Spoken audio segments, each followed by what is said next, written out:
नमस्कार प्रेक्षकांनो, मालिकांची दुनिया या चॅनलमध्ये तुमचे स्वागत आहे. तू हिरे माझा मितवा या मालिकेमध्ये आपण बघणार आहोत की आता ईश्वरी आणि अर्णव दोघेही जण पुरणपोळी बनवत असतात. तेव्हा अर्णवला पुरणपोळी बनवता येत नाही, परंतु ईश्वरी बनवताना मात्र प्रत्येक स्टेप तोंडाने बोलत असते. त्यामुळे आता अर्णव तिची कॉपी करतो आणि तशीच पुरणपोळी बनवतो. त्यानंतर आता तव्यावर पुरणपोळी दोघेही टाकतात, परंतु आता तो खूप खुश असतो की माझी पुरणपोळी खूप छान गोल बनली आहे. तेव्हा त्याची आजी सांगते, पण एकदा ती पुरणपोळी पलटून तरी बघा, आता किती वेळ ठेवणार तशीच. त्यामुळे मात्र आता तो ती पलटवतो आणि ती पूर्णपणे जळून गेलेली असते. त्यामुळे आता सगळेजण त्याला हसू लागतात.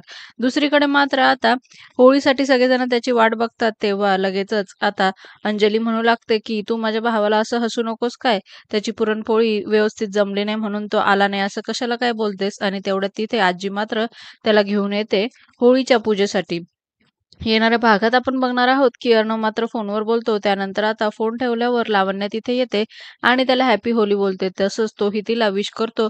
परंतु जेव्हा ती कलर लावायला जाते तेव्हा मात्र अर्णव तिचा हात पकडतो आणि मी रंग खेळत नाही, मला रंग लावायचा नाही, असं मात्र तो तिला सांगतो. दुसरीकडे मात्र आता राकेश तिथेच असतो आणि आता ईश्वरी मात्र त्याला जोरात आवाज देते, "ओ भाऊ, तुम्हाला कलर खेळायचा नाही का? चला बाहेर." आणि असं बोलून आता राकेशला ती आवाज देत असते. इकडे मात्र राकेश आता प्रचंड घाबरतो. मालिकेच्या अशाच नवनवीन भागांसाठी आपल्या चॅनलला नक्की लाईक करा, शेअर करा, सबस्क्राईब